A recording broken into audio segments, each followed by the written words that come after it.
Seja bem-vindo ao Podcast Fronteira.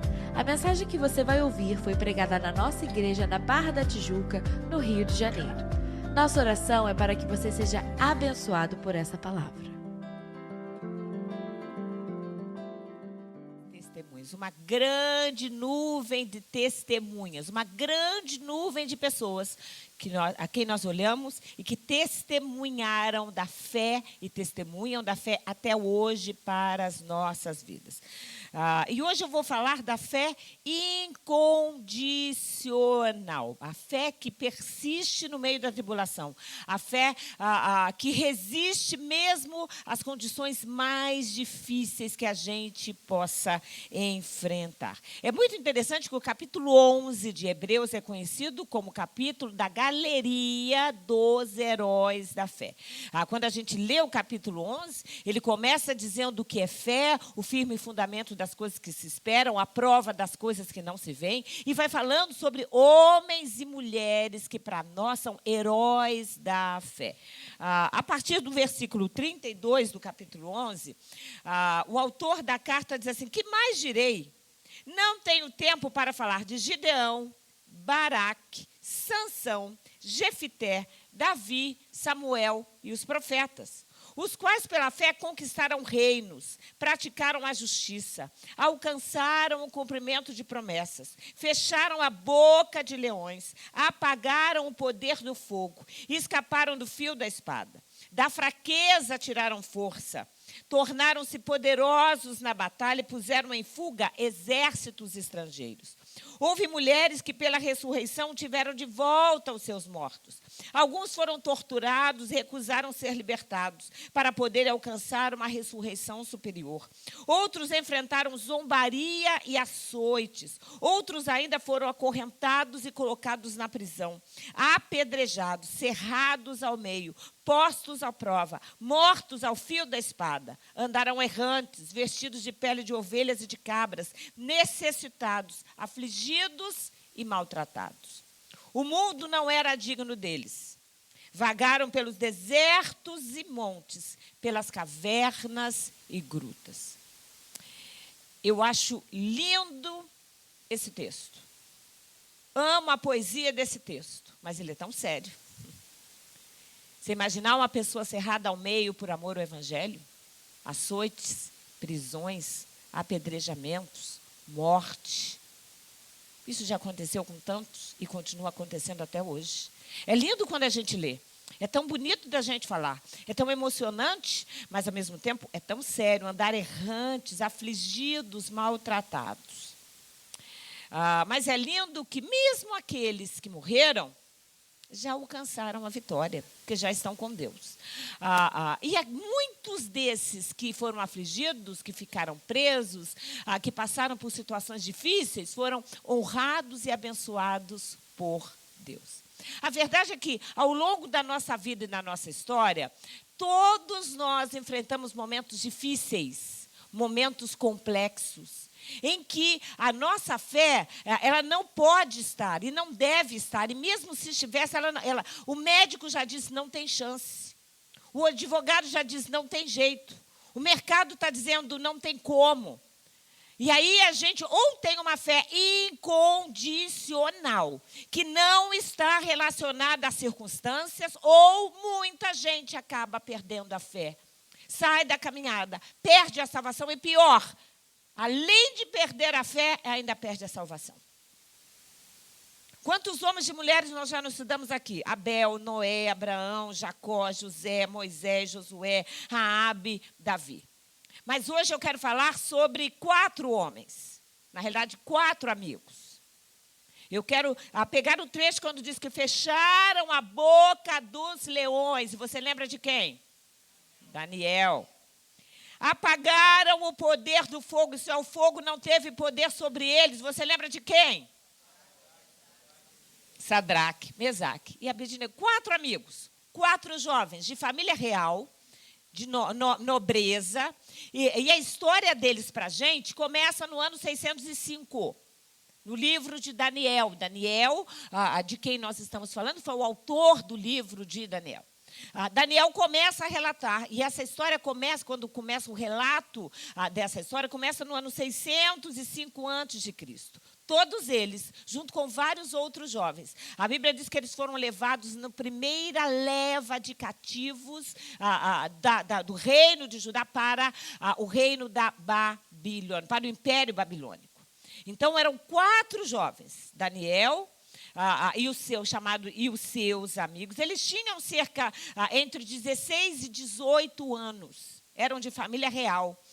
Tinham nascido em berço de ouro e, de repente, sendo levados cativos, escravos para Israel. Foram separados dentre os prisioneiros, foi uma leva enorme. O cativeiro babilônico se deu em 3 levas. Eles vão na primeira leva. Na primeira leva, já levam os nobres, os filhos, todos aqueles que tinham posse, todos aqueles que tinham um pouco de cultura. E como eles já eram de um berço privilegiado, já conheciam leis, já conheciam uma série de questões dos israelitas, eles foram levados, foram separados dos outros prisioneiros, ficaram na corte, isso é, no palácio de Nabucodonosor, que era o imperador naquela época, para aprender sobre os costumes, a fé, a religião, sobre a civilização babilônica. Daniel, que, claro, a Bíblia conta um pouco mais a história dele, mas Daniel, ele com um pouco mais de 20 anos, eles ficaram nesse curso por 3 anos. Isso significa que 3 anos depois, cerca de 3 anos depois, Daniel, com pouco mais de 20 anos, foi declarado governador da província da Babilônia. Ele era o conselheiro mor de Nabucodonosor.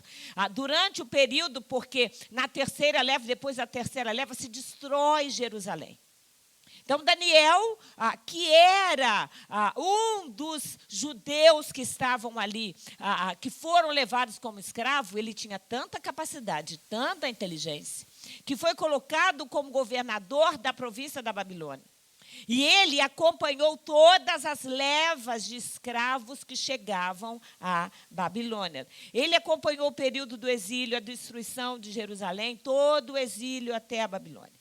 E o livro de Daniel cobre cerca de 70 anos. Ele serviu a 6 reis babilônicos e a 2 reis persas, que é um império que depois subjuga o império babilônico. No governo de 3 deles, de Nabucodonosor, de Belsazar e Dario I, ele foi como se fosse hoje o primeiro-ministro. Você está entendendo a importância de Daniel? A gente, às vezes, lembra de Daniel da figura da estátua. A gente lembra da história de Daniel na cova dos leões. Mas a gente está falando de um homem que foi um perfeito estadista naquela época. Ele foi super importante, porque ele era um homem, um jovem levado cativo, que não tinha noção de como seria o seu futuro. Não tinha noção do que Deus ia fazer na vida dele. Não tinha noção de como seria usado por Deus, porque Daniel é considerado aquele que escreveu o Apocalipse do Velho Testamento.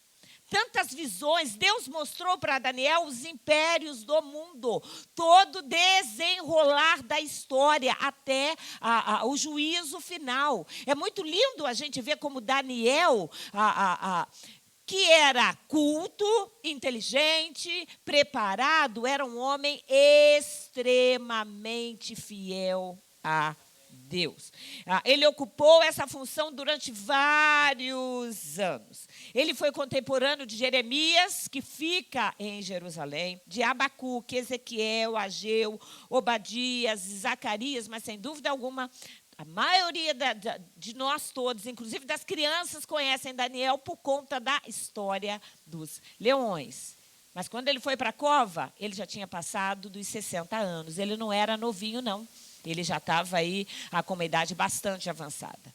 Mas Daniel tinha 3 amigos. E, ao mesmo tempo, quando ele escreve o seu livro, a gente vai vendo quantas histórias bonitas a gente não aprende com Daniel. Em primeiro lugar, dentre os muitos ensinos no livro de Daniel, a gente descobre que não é o mundo que nos define, não é o mundo que define você. O Império Babilônico foi muito inteligente. Quando esses jovens chegam lá, eles chegavam com os seus nomes, os nomes hebreus, E quando eles chegaram à Babilônia, eles receberam novos nomes dados por Aspenaz, que era o chefe dos serviçais, isso é, daqueles que estavam tomando conta desses jovens. E o Império Babilônico procurou identificar Daniel e os seus amigos com nomes babilônicos. Com certeza tentando fazer com que eles se identificassem ainda mais com a cultura e os deuses babilônicos. O nome deles era Daniel, Ananias, Misael e Azarias. Daniel, que significava Deus é meu juiz, foi trocado por Beltesazar. O que significa Bel, que é Marduk, que era o nome de um deus, protege a sua vida. Você entendeu? Ele chega lá com o nome que significava Deus é meu juiz. E na Babilônia diz, não. Quem protege a sua vida não é Deus. É Marduk. É Beltesazar. Mas Daniel sempre soube que a nossa vida é protegida por Deus. Ananias, que significa dom do Senhor, ou o Senhor demonstra graça, teve o seu nome trocado por Sadraque, isso é, aquele que é da ordem de Acu, que é um outro deus babilônico. Ele chega num país dizendo, eu sou favor de Deus, eu sou um dom de Deus, e ele tem o nome trocado para dizer, não, você pertence a um deus aqui da Babilônia. Misael, que significa aquele que pertence a Deus, ou conhece como é Deus, acaba tendo seu nome trocado para Meseque, que é quem é como Acu. Então, ele chega lá dizendo, olha, ninguém é como o nosso Deus, e ele acaba tendo o nome trocado para ninguém é como Acu.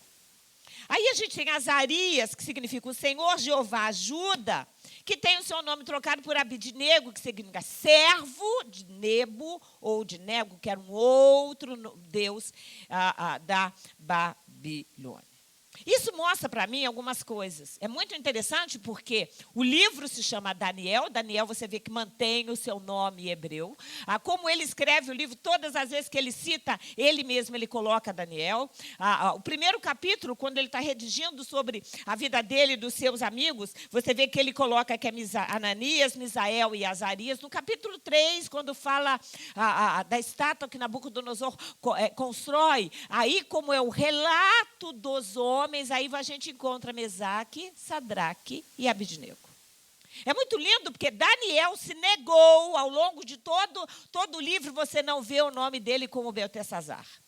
As pessoas daquele país chamavam Mesaque, Sadraque e Abidnego, como a gente conhece, porque é o nome que está ali no capítulo 3, mas o próprio Daniel, quando escreve sobre eles, na chegada, no voto que eles fizeram de não se contaminar, ele mantém o nome hebreu. Nós precisamos, nós que somos mães, hoje é dia das mães, preparar os nossos filhos para a vida, porque a gente diz, você é do Senhor, você foi criado por Deus, você tem a bênção de Deus, mas o mundo vai dizer, você não precisa pertencer a Deus, você pode ter a sua identidade trocada, você não precisa guardar aquilo que você aprendeu em Deus, assim como fizeram, é servo de Deus? Não, é servo de Acu, é servo de Nebo, é servo de Marduk, mas eles não assumiram, porque não é o mundo que nos identifica. E isso é uma coisa que a gente precisa entender. O mundo, a ação do mundo, assim como o que os babilônicos tentaram fazer foi deturpar a moral e a fé daqueles jovens. Mas nós temos um Deus.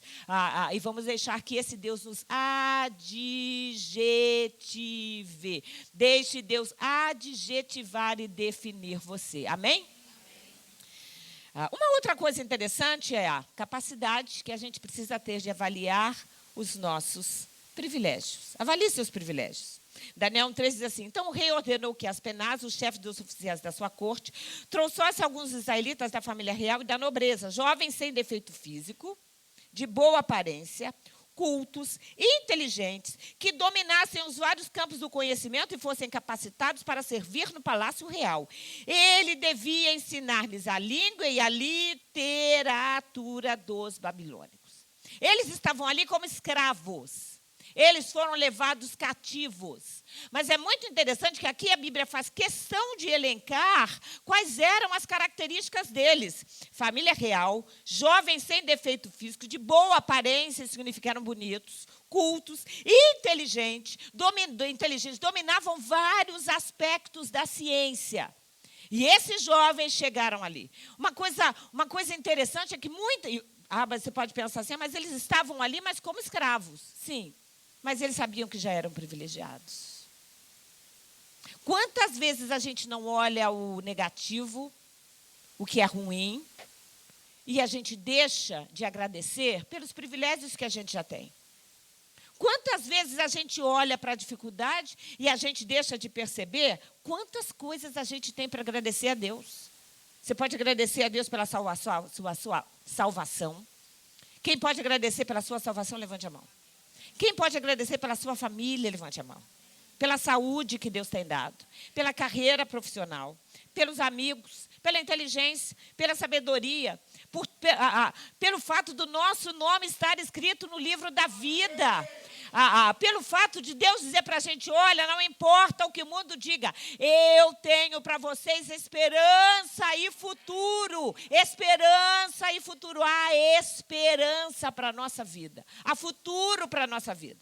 A gente olha, às vezes, a questão política, a gente olha a questão histórica, a gente olha a falta de moral, a falta de caráter, a gente pode olhar um monte de coisas complicadas.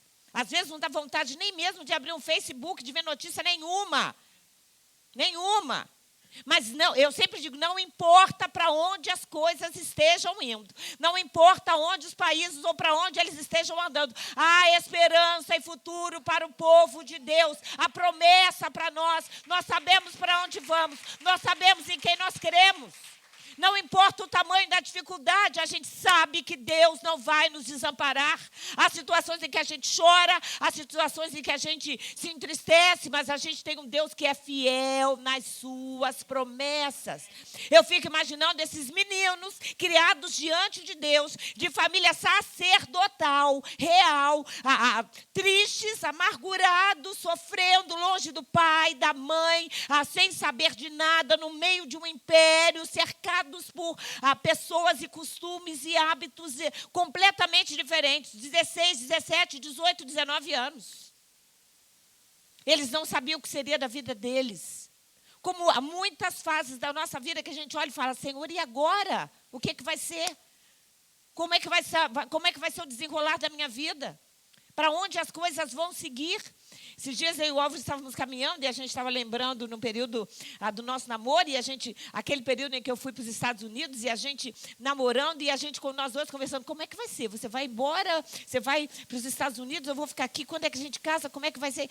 Era um período tão complexo que a gente não tinha a mínima ideia de como a nossa vida ia ficar.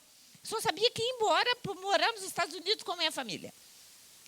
A gente não tinha ideia de nada, de uma série de promessas de Deus. A gente se amava, mas assim, a vida parecia que ia ficar tão estranha, como ficou muito estranha durante alguns meses até a gente se casar de novo. Não é se casar de novo, não, até a gente se casar, se ver de novo. Como ficou muito estranha. E aí, muitas vezes eu lembro de estar nos Estados Unidos pensando, meu Deus, como é que vai ser? Né? Como é que as coisas vão acontecer? E é muito lindo, depois os anos vão passando e você vai olhando para trás e vai vendo a mão de Deus, o cuidado de Deus, Ele costurando, Ele tratando. Hoje é um dia que eu me lembrei muito, desde manhã, com a minha primeira oração foi agradecer a Deus. Assim que eu casei, fiz vários exames e todos os médicos dizendo, não vai poder ser mãe, você tem um útero complicado, você tem um tumor do tamanho de um feto de 4 meses, eu não tinha o ovário, o outro só tinha cabelo que tinha dentro do ovário, tudo para não ser mãe, tudo para dar errado. E eu lembro da gente chorando, clamando pela misericórdia de Deus, e a gente chorava, e eu pensava, meu Deus, eu não vou ser mãe, não posso ser mãe, não vou ser mãe, não posso ser mãe. Aquele desespero de 1 ano, 2, e a gente chorando e pedindo a Deus, e nada, o tumor lá dentro, as coisas acontecendo, tudo indicava para o não. Era a mesma coisa que estava acontecendo com aqueles meninos. Tudo indicava, para a gente é menino, né? Tudo indicava para o não. Parecia que nada ia dar certo. Mas a gente tem um Deus que é tão fiel. A gente tem um Deus que faz milagres, milagres, milagres, e faz do jeitinho dele. Quando eu engravidei do Tiago, o médico já tinha dito, não pode engravidar, não tinha como engravidar. Ia começar a fazer tratamento de 5 anos para, quem sabe, conseguir depois de uma operação. E o médico dizia, nem pode pensar em engravidar, porque como que vai gerar com feto, com um tumor do tamanho de um feto de 4 meses? Vai matar a criança, vai deformar a criança. Eu lembro quando engravidei, a alegria de ter engravidado e o medo de ter engravidado ao mesmo tempo, aquele desespero, e aí vai no médico, e aí faz uma ultrassonografia e o tumor tinha desaparecido. Tiago nasceu, o médico abriu, foi cesárea, olhou o útero está limpo, não tem tumor, fecha o útero, não sei o quê. Meses depois, o tumor voltou no mesmo lugar, no mesmo tamanho.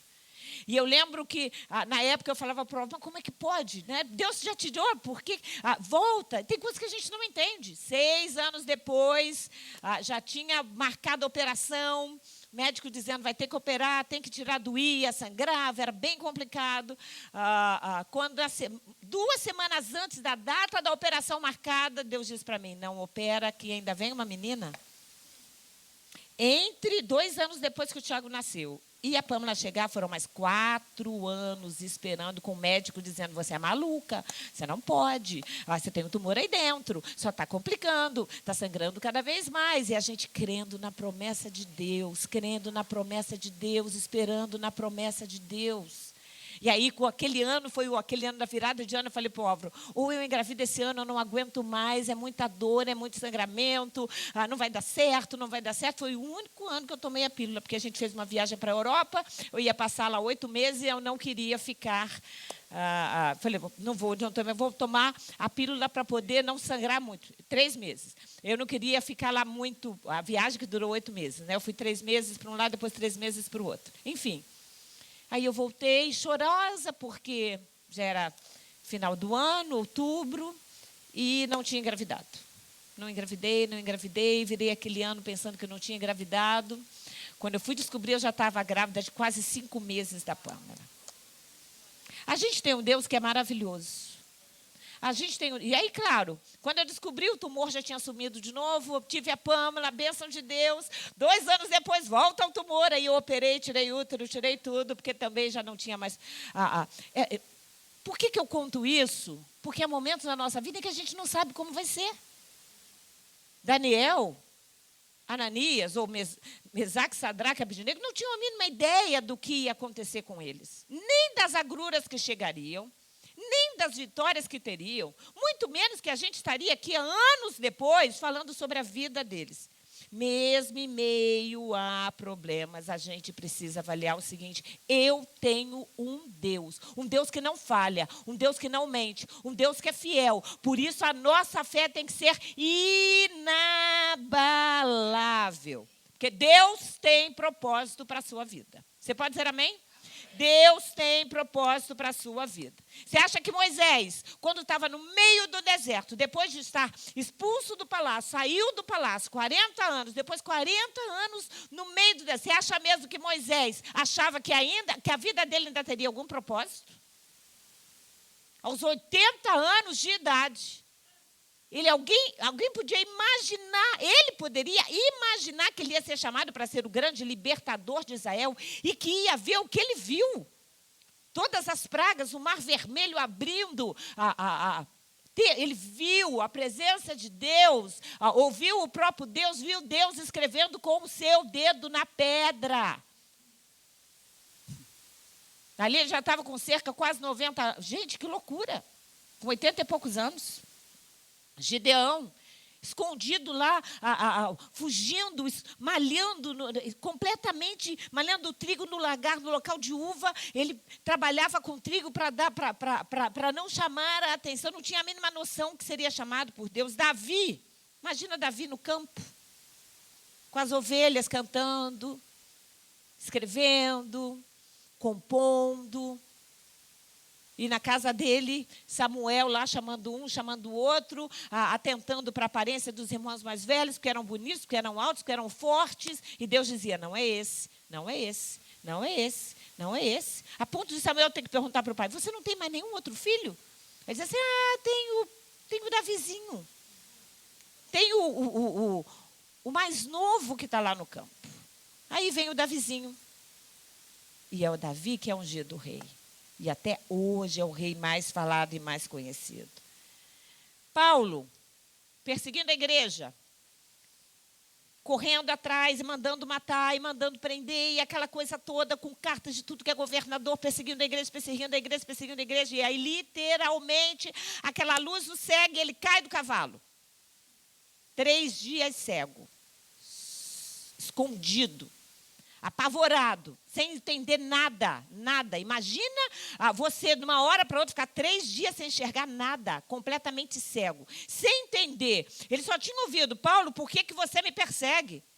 E ele pergunta, quem está falando? Eu sou Jesus a quem você persegue. E aí ele cai e fica cego, só 3 dias depois Deus manda Ananias para falar com ele. Eu fico imaginando a cabeça de Paulo. Ele era tão lógico, tão exato, tão inteligente. Eu fico imaginando que nó que não deu na cabeça de Paulo. Não tinha a mínima ideia do que ia acontecer com ele. Como por muito tempo não teve, porque os romanos passaram a perseguir Paulo, os judeus passaram a ter medo de Paulo, então a igreja não recebia Paulo, ele ficou num período de limbo ali, sem saber quem é, sem uma identidade, ninguém. Tanto que de Saulo ele passa a ser chamado de Paulo. É muito interessante esses momentos da vida em que a gente, às vezes, precisa parar e entender para onde Deus está me levando. O que é que eu preciso fazer? Qual é o plano de Deus para a minha vida? A verdade é que a gente sabe que Daniel se torna um homem super importante. Ananias, Misael e Azarias se tornam administradores, governadores de várias províncias da Babilônia.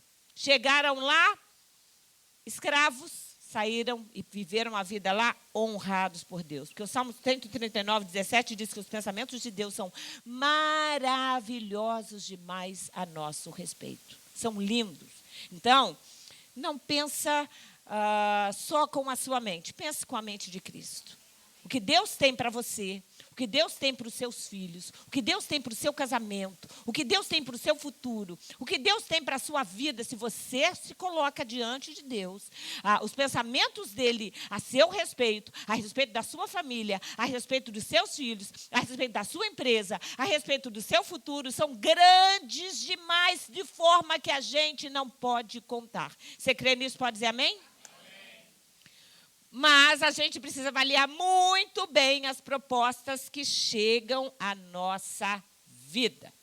Avaliar muito bem. Quando eles chegam na Babilônia, a Bíblia diz que o rei designou que toda a comida que passava pela mesa, eles iam comer das melhores iguarias, as melhores comidas seriam servidas para eles. E o vinho também. E é muito interessante. Vinho, Daniel era inteligente. Sabia que ele precisava ter a mente aberta, que ele tinha que aprender língua, ele tinha que aprender cultura, ele tinha que aprender hábitos, e ele sabia que o vinho não ia fazer bem.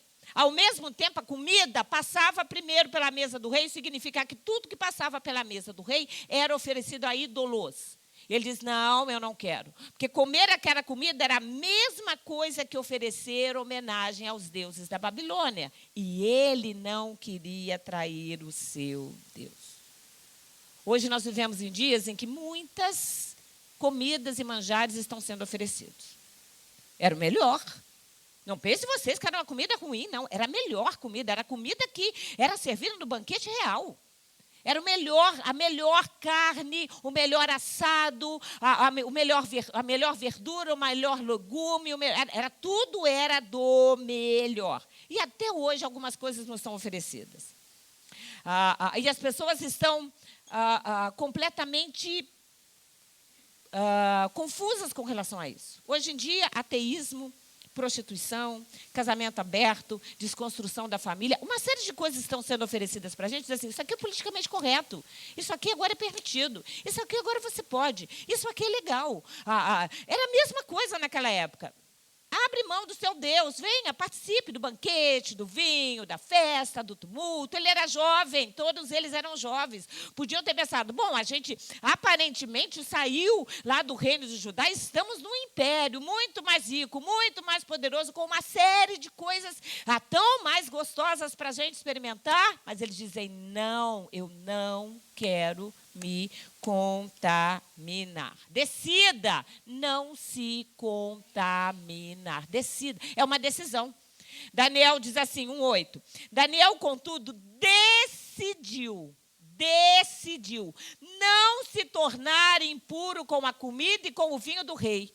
E pediu ao chefe dos oficiais permissão para se abster deles. Ele vai ao chefe e diz o seguinte, olha, eu quero, faça comigo. O chefe falou, não, de jeito nenhum, essa é uma ordem que eu tenho, que eu recebi. Então faça um teste comigo de 10 dias. 10 dias, eu e meus amigos vamos comer só legumes ou só vegetais e água. Mais nada. Por 10 dias eles ficam numa dieta especial. Isso não é um jejum, não, tá? Tem muita gente, estou fazendo jejum de Daniel. Não existe jejum de Daniel na Bíblia. Existe uma dieta diferenciada que eles fizeram por 10 dias por teste e que depois continuou por 3 anos. Eles deixaram de comer, não mais participavam daquela comida que era oferecida. Ele decidiu não se tornar impuro. Decidiu. E é uma decisão não se contaminar. O mais fácil é a gente se contaminar. O mais fácil é, se você ligar a TV, e se você não tiver a decisão de não se contaminar, você vai se sujar. Muitas vezes você decide até ver uma série que parece uma série bobinha. Segundo, terceiro capítulo, você tem... Eu, quantas vezes, tive que parar de ver. Porque eu sabia assim, isso aqui vai contaminar a minha fé. Para tudo. Numa conversa, num bate-papo, num comportamento, é uma decisão. Ele decidiu, tudo parecia ser muito melhor. E tem muita coisa que contamina. A amargura contamina. Hebreus 12:15 diz assim, cuidem que ninguém se exclua da graça de Deus, que nenhuma raiz de amargura brote e cause perturbação, contaminando a muitos. Uma pessoa amarga, negativa, que sempre vê coisa ruim, essa pessoa ela se contamina com os seus sentimentos, com a sua mágoa, com a sua raiva, e ao mesmo tempo ela contamina a muitos. A língua contamina. Tiago 3 diz assim, assim também a língua é um fogo, é um mundo de iniquidade, colocada entre os membros do nosso corpo, contamina a pessoa por inteiro.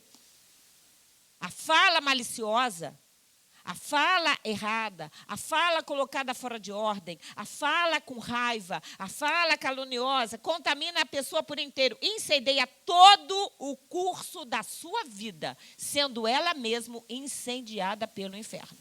Quer pior contaminação do que isso? Quanta gente falando que não tem que falar. Contamina a casa, contamina casamento, contamina a família, contamina a própria vida. Pensamentos contaminam. E Jesus, em Mateus 10, ele diz, vocês acham o quê? Que às vezes é o que se come que se contamina, mas tudo vem de dentro, é da mente que vem.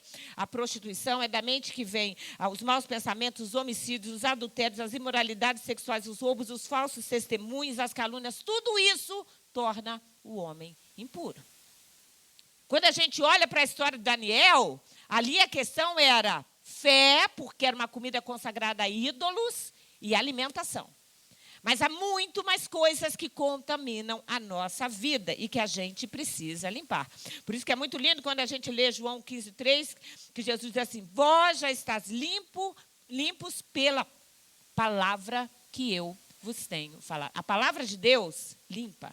Então, assim, está com raiva? Vai ler a Bíblia. Está triste? Vai ler a Bíblia. Está magoado? Vai ler a Bíblia. Está chateado? Vai ler a Bíblia. Vai lendo, vai lendo, vai lendo. A palavra de Deus limpa, a palavra de Deus lava, a palavra de Deus vai tirando esse peso. Acredite, Deus honra a nossa fidelidade.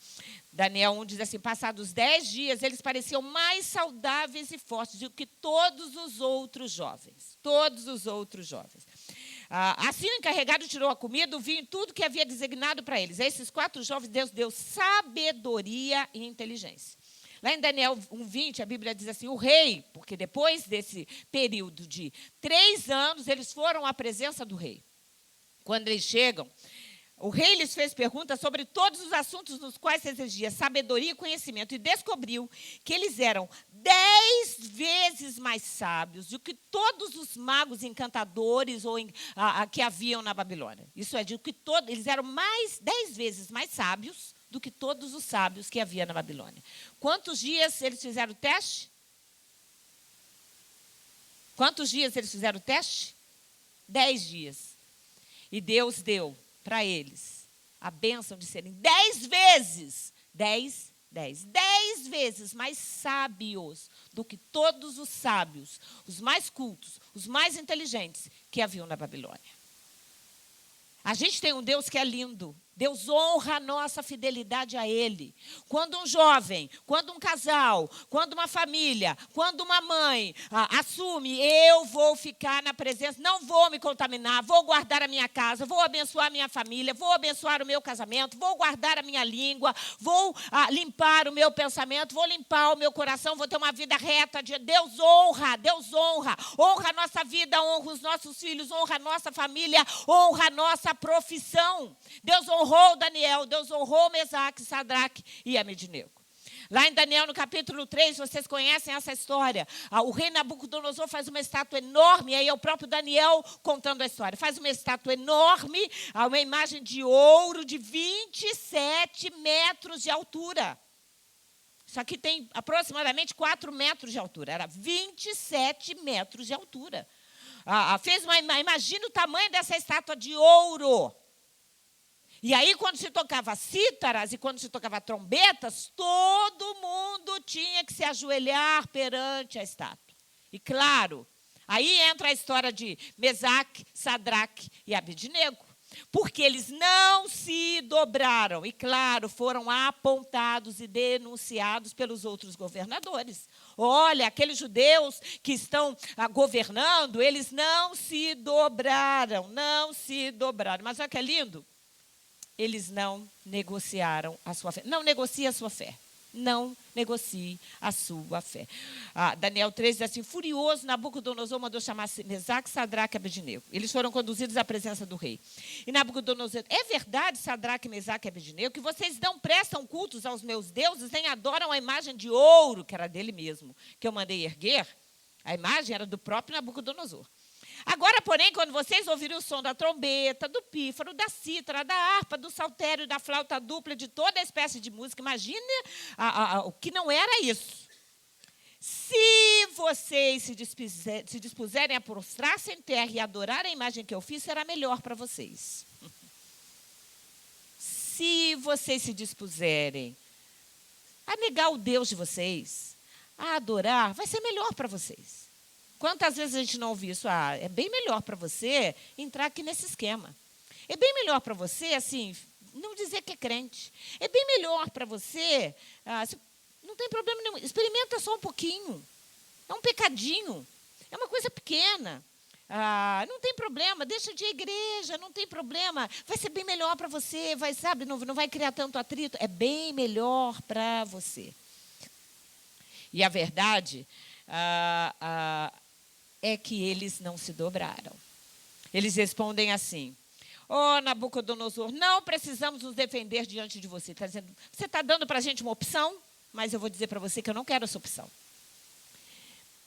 Se formos atirados na fornalha em chamas, o Deus a quem prestamos culto pode livrar-nos. E ele nos livrará das suas mãos, ó rei.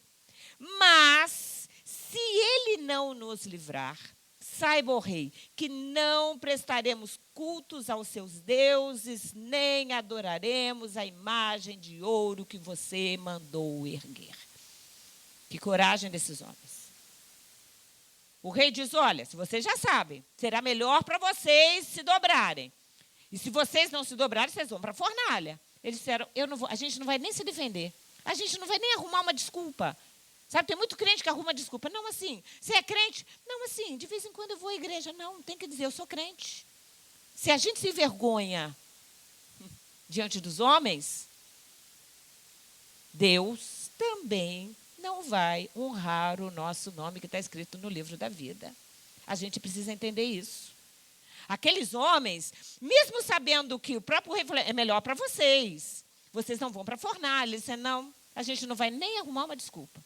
O nosso Deus pode nos livrar, como livrou, mas eles até ali não sabiam. A grande questão é que hoje a gente sabe a história. Eles não sabiam. Por isso que eles disseram, Deus pode, mas se Ele não nos livrar, saiba que nós não vamos nos dobrar perante a estátua que você mandou erguer. Tem que ser assim o nosso compromisso com Deus. Tem muita gente hoje brincando de ser crente. Tem muita gente hoje do discurso de, eu vou de pouquinho em pouquinho. Não, nascimento é novo nascimento, ninguém nasce devagar. Alguém nasce devagar, já viu um bebê nascendo em 10 meses? Mas crente acha que nasce na fé em 10 meses, e às vezes em 10 anos. Não, eu estou ainda no processo de novo nascimento. Que processo de novo nascimento? Ou nasceu ou não nasceu. Se você está no processo de nascer de novo, já está morto, continua morto. Não é processo, não. Pecado a gente abandona no ato.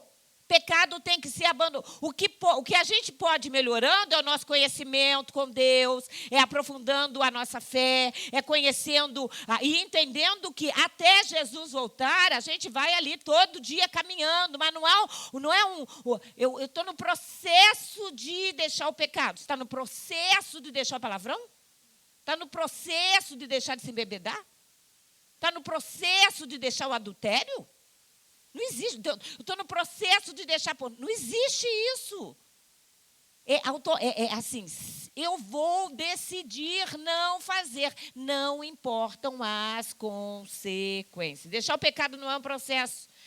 Eles falaram o seguinte, os meninos falaram, então vou fazer o seguinte, eu me ajoelho com um joelho e com o outro eu fico em pé. Dá para fazer isso? Eles não negociaram ajoelhar, não. Não negociaram ajoelhar. Seja leal à sua fé. No capítulo 6 de Daniel, aí a gente tem a história de Daniel. Daniel, e vocês conhecem, Daniel que já tinha passado da casa dos 50 anos, já é o rei Dario, já é um outro império. E aí as pessoas tinham tanta inveja de Daniel, porque ele era leal, porque ele era correto, porque ele era justo, que os outros governadores e sápatras organizam, sem o rei saber, o rei ali foi levado e diz, olha, faça aí um edito real, que as pessoas só podem se adorar, se ajoelhar perante você. E aí a gente tem Daniel, sabendo desse edito real, sabendo que era contra ele que era responsável e que era confiável. E aí a Bíblia diz, e eu vou dar um pulinho, lá em Daniel 6,10, mesmo sofrendo e com medo, ele permaneceu em Deus. Mesmo sofrendo e com medo, ele permaneceu em Deus. Daniel 6, 16, 10 e 11 diz assim, quando Daniel soube que a lei tinha sido assinada, a lei que não podia se ajoelhar perante nenhum outro Deus, foi para casa e, como de costume, ajoelhou-se no quarto de andar de cima, com as janelas abertas na direção de Jerusalém. Orava 3 vezes por dia e dava graças ao seu Deus. Os oficiais foram juntos à casa de Daniel e encontraram orando e pedindo ajuda a Deus. Sabe o que é lindo? Daniel agora, estava ele com uma condição dificílima. Conhecido por servir a Deus, honesto, decente. A Bíblia diz que as pessoas não tinham o que apontar de erro em Daniel. E aí decidiram, então, pegar ele pela questão da sua fé. A lei foi assinada. E vocês pensam que Daniel ficou com medo? Daniel se escondeu, abriu a janela, como ele sempre abria. Foi para o andar de cima da casa. Se ajoelhou como era de costume. Sabe qual é o problema do crente? É que o crente só vai orar quando a luta aparece. O crente só canta louvor quando está bem. A gente tem que cantar louvor quando a gente está em luta. E a gente tem que aprender a jejuar quando tudo vai bem. Porque a pessoa passa assim, anos e anos indo à igreja, de meses e meses, tudo bem, não ora, não busca, não jejua, não tá, agora, a hora que a luta aparece, aí vai orar. A diferença de Daniel é que era costume dele, ele fazia isso todo dia, 3 vezes ao dia. A gente ora quando tudo vai bem, para ter graça e força quando tudo ficar ruim. Você está entendendo? A gente canta louvor quando tudo vai bem e continua cantando louvor quando as circunstâncias estão difíceis, porque a gente sabe que elas vão voltar a ficar boas de novo. Como era costume. Não adianta começar a orar, jejuar, clamar, pedir misericórdia. Até adianta, porque Deus é misericordioso. Tá? Mas não pense você que isso vai sedimentar a sua fé. É o grande problema de muita gente que às vezes nem é evangélico, mas a coisa aperta, vem para a igreja para receber uma oração, para receber uma palavra, e daqui a pouquinho foge de novo. Aí daqui a pouquinho aperta, vem para a igreja, daqui a pouquinho some de novo. Na hora que a coisa aperta, valha-me Deus, pede para Deus, corre para Deus, chama os crentes. Eu não é assim. Quem não conhece tanta gente assim? Mas se não for costume, não tem intimidade com Deus. Se não for costume, não tem permanência. E se não tiver permanência, não adianta. Por isso que é muito preocupante e assustador. A Bíblia diz que ele ajoelhou-se com as janelas abertas, orava 3 vezes ao dia e dava graças a Deus. Gente, ele sabia que estava pronto, que estava tudo organizado para ele ser jogado na cova dos leões, como ele foi. E ele dava graças a Deus. Graças a Deus. Por fim, aguarde em silêncio a salvação do Senhor. Nas horas mais difíceis e aflitivas da vida, quando Daniel, naquele momento, foi chamado perante Dario, ele chega e diz, rei Dario, vive eternamente. E Dario diz a ele tudo que tinha sido dito, que ele não estava orando ao Deus, que ele estava orando ao Deus dele. A Bíblia diz que ele recebe e ele vai em silêncio para a cova. Você não vê Daniel falando nada. Mesaque, Sadraque e Abednego vai falar, olha, rei, nós não vamos nem nos desculpar, se Deus fizer, ele é Deus, se ele não fizer, né, ele permanece sendo Deus. Daniel não diz nada, ele só vai para a cova em silêncio. Há momentos na nossa vida em que a gente não fala nada, que às vezes é tão complicado, e você olha para o fim do túnel que não existe, você pensa, não sei o que Deus vai fazer. Você não pode nem dizer que Deus vai fazer, porque você não sabe quando ele vai fazer. Você não sabe como ele vai fazer. Você não sabe de que forma ele vai fazer. Você não sabe em que momento ele vai fazer. A gente só sabe que ele é capaz de fechar a boca do leão. A gente só sabe que ele é capaz de honrar. No dia seguinte, depois que Daniel fica na cova, porque na realidade a Bíblia diz que foi no início da noite, foi de madrugada, então a gente está falando aí entre 6 da tarde e 5 horas da manhã, quando clareava o dia, foi que o rei Dario foi lá, e aí Daniel estava vivo, aí sim, Daniel pôde dizer a ele, o meu Deus enviou o anjo para fechar a boca dos leões, pois fui considerado inocente aos olhos de Deus. Tem muita gente pedindo para Deus fechar a boca dos leões. Mas aí a gente tem que estar na cova inocente aos olhos de Deus. Irrepreensível aos olhos de Deus. A gente gosta muito da história. A gente gosta muito do livramento. Mas ele é sempre condicional. Sempre condicional. Deus ouviu Daniel? Ouviu. Mas era costume de Daniel falar com Deus. Deus livrou Daniel da boca dos leões, livrou. Mas ele diz, Deus me livrou, porque ele sabia que eu era inocente aos olhos de Deus. Que a gente entenda isso. A gente precisa ser inocente aos olhos de Deus. E a Bíblia diz, não havia sequer um arranhão em Daniel, pois havia confiado no seu Deus. Quando a gente serve a Deus, a gente encontra fornalha, a gente encontra cova dos leões, a gente encontra um bando de inimigos, a gente, como Davi, às vezes tem que lutar com o urso, tem que lutar com o leão, mas sabe o que é lindo? A vida passa e a gente passa a vida sem nenhum arranhão. Você entende isso? Sem nenhum arranhão. Não é isso que a gente quer como mãe para os nossos filhos? Que eles passem a vida sem nenhum arranhão. Quantas vezes a gente não fala alguma coisa e a gente diz assim, isso é para o seu bem, isso é para você não se machucar, isso é para você ser feliz. Porque tudo que a gente deseja para filho é que eles não tenham nenhum arranhão. É que lá na frente, com 50, 60 anos, eles possam olhar para trás e falar assim, uau, como Deus cuidou de mim. E o nosso Deus também não quer que a gente tenha nenhum arranhão. Você vai entrar na cova algumas vezes. A gente vai passar na fornalha umas outras vezes. A gente vai encarar uma série de desafios, uma série de Golias ao longo da vida. Mas sabe o que é lindo? O nosso Deus deixa a gente passar. A gente tem a lembrança, mas não fica nenhuma cicatriz. Não fica nenhum arranhão. Quem crê nisso pode dizer amém. Porque essa é a vontade de Deus para a nossa vida. Você crê nisso pode dizer amém?